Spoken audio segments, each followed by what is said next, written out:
We have a problem, Batman. Gotham needs you again.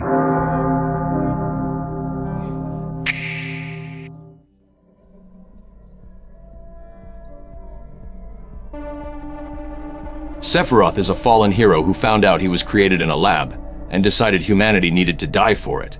He used to be the perfect soldier until he learned the truth about his origins and snapped completely. Now he thinks he's a god who deserves to inherit the planet, while everyone else is just in his way.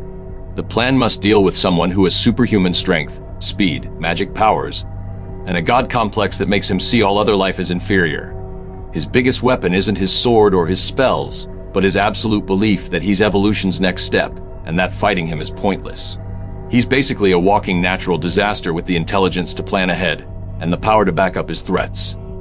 Fighting Sephiroth directly is suicide, unless you have Superman-level abilities. He's strong enough to cut through steel, fast enough to move like a blur, and can fly around, giving him every tactical advantage. His sword is supernaturally long and sharp, while his magic can blow up buildings or mess with your head. Normal weapons bounce off him like toys, and he heals from injuries that would kill regular people instantly. The strategy is simple. Don't fight him head-on. Use distance, technology, environmental traps, and anything that doesn't require getting close to his sword. Every second of direct combat is borrowed time that should be used to escape or set up better positions. The goal isn't beating him in a fair fight. It's surviving long enough to implement better plans. His mental breakdown came from learning he was artificially created using alien DNA instead of being born naturally. This shattered his sense of identity and made him reject his humanity completely, replacing it with worship of the alien creature whose genes he carries. He went from protector to destroyer because he couldn't handle the truth about what he really was. His god complex is actually a defense mechanism against feeling like a fake person. But it's made him incredibly dangerous because he now sees humans as his former captors rather than people he used to protect. The approach is understanding that he's basically having the world's most destructive identity crisis, which means the right psychological pressure might crack his certainty about his chosen path. What do you think, Alfred? Master Bruce, Sephiroth represents a hero who broke when he discovered the truth about his artificial origins.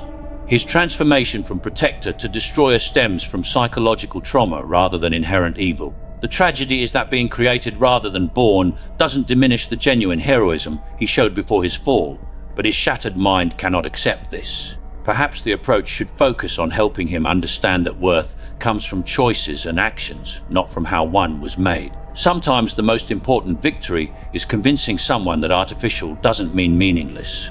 Alfred's got it backwards. Sephiroth isn't some misunderstood victim. He's a genocidal maniac who uses his origin story as an excuse to kill everyone who reminds him of his fake humanity. His trauma doesn't justify his actions, and his pain doesn't give him the right to end the world. The focus needs to be on stopping him permanently, not therapy sessions with someone who thinks murder is the solution to his identity issues. Sometimes people break so completely that fixing them isn't possible, and protecting innocent people becomes more important than saving the person trying to kill them. What do you think, Robin? Bruce, he's basically throwing the ultimate tantrum because he found out he wasn't naturally born. Think about it. He was literally created to be perfect, told he was the best at everything, then discovered it was all artificial. Now he's lashing out at the whole world because he can't handle not being special in the way he thought he was. It's like a kid breaking all his toys when he finds out they're not the real thing. The scariest part isn't his power, it's that he genuinely believes destroying everything will make him feel better about himself. Robin nailed it. Sephiroth is essentially an overpowered child having a cosmic scale tantrum because reality didn't match his expectations. This insight reveals his core weakness. He's emotionally stunted despite his physical and intellectual capabilities, making him vulnerable to psychological tactics that exploit his childish need for validation and control. The strategy shifts from treating him as a calculating god to handling him like an extremely dangerous child who never learned to cope with disappointment. This means using approaches that challenge his inflated self-image, force him to confront the childishness of his worldview, and demonstrate that his temper tantrum isn't making him special, it's making him pathetic. His obsession with being acknowledged as superior makes him predictable, because he can't resist opportunities to prove his dominance or show off his power. Like any insecure person, he needs constant validation of his superiority, which means he'll take obvious bait if it's presented as a challenge to his abilities or status. The strategy involves creating scenarios that appeal to his ego, false challenges that seem worthy of his attention, fake threats that require his intervention, situations where refusing to act would make him look weak or cowardly. When his need for validation becomes stronger than his tactical judgment, his God complex becomes a leash that can be used to lead him wherever you want him to go. Environmental control becomes the key to leveling the playing field, because even gods are limited by the laws of physics when they're operating in prepared kill zones designed specifically to counter their abilities. His overconfidence makes him dismissive of human technology and tactics, believing that his power makes environmental factors irrelevant. This blind spot can be exploited through careful battlefield preparation, structures designed to collapse in specific ways, electromagnetic fields that disrupt his magic, chemical agents that don't rely on physical damage to be effective.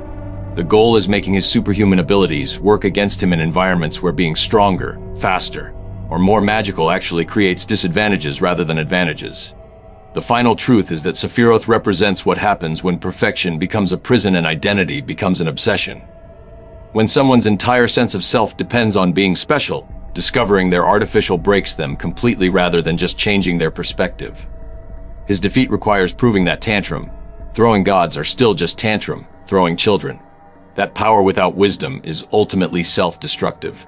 That the need to be special often makes people extraordinarily ordinary in their pettiness and predictability. The contingency serves as both tactical response and philosophical statement that maturity matters more than power. That character comes from choices rather than origins. That the most dangerous enemies are often those who never learned that the world doesn't revolve around their feelings about themselves. When gods discover they're having tantrums instead of divine missions. When perfect soldiers realize they're acting like spoiled children. When artificial beings understand that their worth comes from what they do rather than how they were made. That's when even the most dangerous fallen heroes can be stopped by people who remember that growing up means accepting reality rather than trying to destroy it.